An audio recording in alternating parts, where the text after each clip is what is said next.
اپنے مسائل کو حل کرنے کے لیے سبسکرائب کریں آپ کے مسائل کا حل۔ فجر کی قضا ظہر سے پہلے پڑھیں یا بعد میں؟ اگر فجر کی نماز قضا ہو جائے تو کیا ظہر کی نماز سے پہلے فجر کی قضا پڑھیں یا ظہر کی نماز کے بعد قضا پڑھیں؟ محمد مرسلین انڈیا سے۔ پہلے پڑھیں۔ ایک تو فجر قضا کر دی، یہ گناہ، اوپر سے اتنی تاخیر کر رہے ہیں تو گناہ در گناہ ہوگا۔ حدیث میں آتا ہے من نام عن صلاۃ او نسیھا فلیصلیھا اذا ذکرھا فإن ذلک وقتھا۔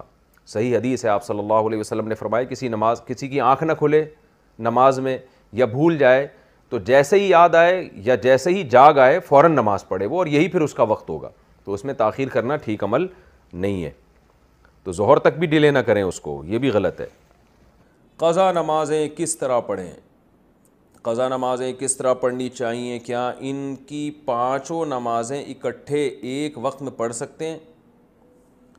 وحید اللہ خان کوہاٹ سے۔ جی ہاں، ایک وقت میں، ایک دن میں آپ پڑھ سکتے ہیں، ایک ٹائم پہ بھی پڑھ سکتے ہیں۔ 5 نہیں بلکہ وطر کی قضا بھی واجب ہے، تو وطر ملا کے 6 ہو جائیں گی، تو وہ قضا اکٹھی بھی پڑھ سکتے ہیں۔ اور نیت یہ کرنی ہے کہ میرے ذمے، جیسے فجر آپ پڑھ رہے ہیں تو نیت یہ کریں میرے ذمے فجر کی جتنی نمازیں لازم ہیں ان میں سے میں سب سے پہلی نماز پڑھ رہا ہوں۔ تو دوبارہ جب فجر پڑھیں گے تو بھی یہ نیت کریں گے کہ میرے ذمے فجر کی جتنی نمازیں ان میں سب سے پہلی، اس لیے کہ وہ جو پڑھ چکے ہیں وہ تو ذمے میں رہی نہیں ہے نا، تو اب جو ذمے میں رہ جائیں گی ان میں سب سے پہلی، تو اسی طرح پڑھتے چلے جائیں، وطر بھی اور ظہر بھی اور عصر بھی، اور اس میں سنت نہیں پڑھی جائے گی۔ سنتوں کی جگہ قضا نمازیں پڑھ سکتے ہیں؟ کیا عصر اور عشاء کی سنتیں غیر مؤکدہ نہ پڑھیں اور اس کی جگہ قضا نماز پڑھ لیں؟ اس طرح نفل بھی نہ پڑھیں تو کیا یہ صحیح ہے؟ محمد آصف صاحب انڈیا سے۔ جی ہاں، صحیح ہے، یہ سنت مؤکدہ تو نہ چھوڑیں لیکن غیر مؤکدہ قضا عمری کی خاطر چھوڑ دیں۔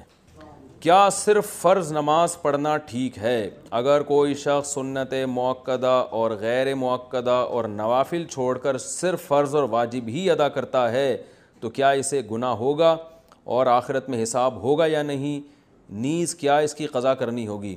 دیکھیں، نوافل چھوڑ دیتا ہے یا سنت غیر مؤکدہ چھوڑ دیتا ہے تو کوئی گناہ نہیں ہے، لیکن اگر صرف سنت یعنی فرائض پہ اکتفا کرتا ہے اور سنت مؤکدہ کبھی بھی نہیں پڑھتا تو پھر یہ گناہ گار ہے، کیونکہ سنت مؤکدہ کو ہمیشہ کے لیے ترک کر دینا علماء کہتے ہیں اس میں گناہ کا خطرہ ہے اور یہ شخص قابل ملامت ہے، کیونکہ سنت مؤکدہ یہی ہے جس کی تاکید بہت زیادہ ہے۔ جیسے فجر کی 2 سنتیں آپ صلی اللہ علیہ وسلم ہمیشہ پڑھا کرتے تھے، حتیٰ کہ فجر کی سنتیں سفر میں بھی نہیں چھوڑی آپ صلی اللہ علیہ وسلم نے، تو باقی سنتوں کا بھی جو مؤکدہ ہیں ان کا اہتمام ضروری ہے۔ کبھی کبھار چھوٹ جائیں تو کوئی حرج نہیں ہے اس میں، جیسے سفر میں چھوڑ دیں یا کوئی ایمرجنسی ہے یا بہت زیادہ تھکاوٹ ہے، کبھی کبھار چھوڑنے میں کوئی حرج نہیں ہے۔ فجر کی سنتیں رہ جائیں تو کب پڑھیں؟ کیا ہم فجر کی نماز کے بعد سنت پڑھ سکتے ہیں؟ بعض لوگ بولتے ہیں کہ تم پڑھ سکتے ہو اور بعض لوگ کہتے ہیں کہ نہیں بلکہ طلوع آفتاب کے بعد پڑھ سکتے ہو، اس بارے میں رہنمائی فرمائیں۔ عاصم نصیر کشمیر سے۔ یہ مسئلہ علماء کے مابین اختلافی ہے۔ امام احمد بن حنبل، امام شافعی کے نزدیک جائز ہے کہ فجر کی فرض نماز کے فوراً بعد آپ سنتیں پڑھ لیں، لیکن امام حنیفہ رحمہ اللہ تعالیٰ کے نزدیک فوراً بعد نہیں بلکہ اشراق کے وقت آپ پڑھیں، اور یہ عبداللہ بن عمر سے ثابت بھی ہے عملاً کہ، اور یہ جو حدیث میں آتا ہے کہ نماز کے بعد سنتیں پڑھی جائیں تو احناف کے ہاں اس کا مطلب یہی ہے کہ نماز کے بعد اس وقت جب مکروہ وقت گزر جائے، اور وہ اشراق کے وقت گزر چکا ہوتا ہے، کیونکہ فجر کی نماز کے بعد نوافل نہیں ہے، تو اس لیے، اور صحابہ سے بھی منقول ہے، تو کسی وقت میں انشاءاللہ پورے ریفرنس کے ساتھ اس پہ دلائل ریکارڈ کروا دوں گا۔ ابھی تو صرف سائل نے جتنی بات پوچھی ہے تو صرف ٹو دا پوائنٹ اسی بات کا جواب دے رہا ہوں کہ فقہ حنفی میں یہی ہے کہ آپ اشراق کے وقت پڑھیں، فوراً بعد نہ پڑھیں۔ باقی اگر کوئی فجر کے فوراً بعد پڑھ رہا ہے، وہ فقہ حنفی کو فالو نہیں کرتا تو اس کو پڑھنے دیں، اس میں پھڈے بازی والی بات نہیں ہے۔ آپ اس پر عمل کریں کہ ایک مسلک کو فالو کرنا چاہیے، دوسرے پہ طعن و تشنیع نہیں کرنی چاہیے۔ یہ اسلاف کا طریقہ تھا اور یہی طریقہ اس امت میں ایک ایسا طریقہ ہے جس سے امت اختلاف سے بچ سکتی ہے۔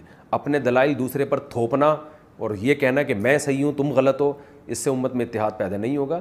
اتحاد اسی سے ہوگا کہ آپ ایک مسلک پہ اگر عمل کر رہے ہیں تو آپ اس پر عمل کریں، دوسرے کو آپ برا بلا نہ کہیں۔ تو حنفیہ کا اس بارے میں 2 ٹوک اور واضح موقف ہے، اور یہ آثار صحابہ سے بھی ثابت ہے کہ فجر کی آپ کی 2 سنت اگر چھوٹ جائیں تو فوراً بعد نہ پڑھی جائیں بلکہ اشراق کے وقت میں پڑھی جائیں، اور یہ اشراق کے وقت میں پڑھنا افضل ہے، کوئی لازم نہیں ہے، بہتر ہے کہ اس کو پڑھ لیا جائے۔ فجر میں الارم نہیں بجا تو قضا کا گناہ ہوگا۔ اگر کوئی فجر کا وقت ختم ہونے کے 45 منٹ بعد فجر کی نیت سے جاگا اور اٹھ کر موبائل دیکھا کہ الارم کیوں نہیں بجا، پھر وضو کر کے فرض نماز کی قضا کی، کیا اسے بھی قضا کرنے کا گناہ ملے گا یا پھر یہ معاف سمجھا جائے گا؟ عارف شیخ انڈیا سے۔ عارف شیخ صاحب، اگر پورا انتظام اس نے فجر میں اٹھنے کا کیا تھا پھر بھی بیچارے کی آنکھ نہیں کھلی تو پھر کیوں گناہ ملے گا؟ حدیث میں آتا ہے کہ لیس فی النوم التفریط فی الیقظہ، آپ صلی اللہ علیہ وسلم نے فرمایا کہ سوندے میں کوتاہی نہیں ہے۔ کوئی آدمی اگر سو جائے اور آنکھ نہ کھلے، خود آپ صلی اللہ علیہ وسلم کے ساتھ ایسا ہوا صحیح بخاری میں کہ اس کو آپ صلی اللہ علیہ وسلم کی آنکھ نہیں کھلی، کیونکہ حضرت بلال جنہوں نے جگانا تھا ان کی آنکھ نہیں کھلی، تو حضرت بلال کی جب سورج کی کرنیں آپ کے چہرے پر پڑی ہیں تو حضرت بلال کی آنکھ کھلی تو آپ نے سب کو اٹھایا۔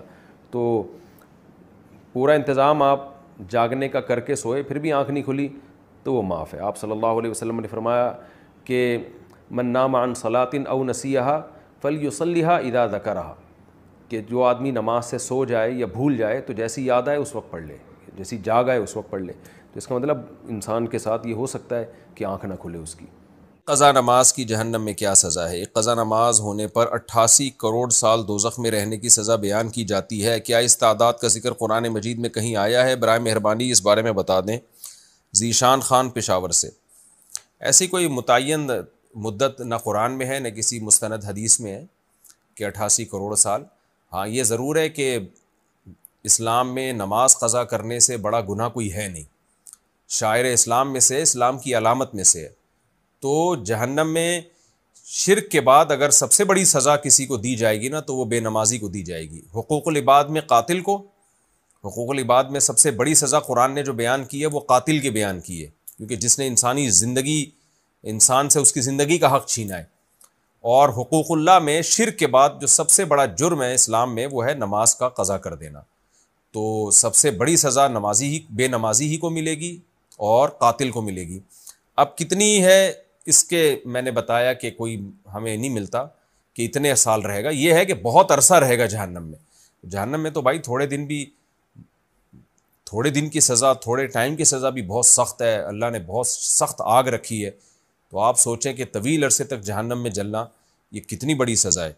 تو اس بحث میں پڑھے بغیر کہ کتنے سال جلے گا، اس بحث میں نہیں پڑھنا چاہیے۔ اصل جو پڑھنے کی چیز ہے وہ یہ ہے کہ ہم توبہ استغفار کریں، اور اگر کوئی شخص نماز قضا کرتا ہے تو توبہ کرے اس جرم سے، اور آئندہ کے لیے اللہ سے معاہدہ کرے وہ نماز کی پابندی کرے۔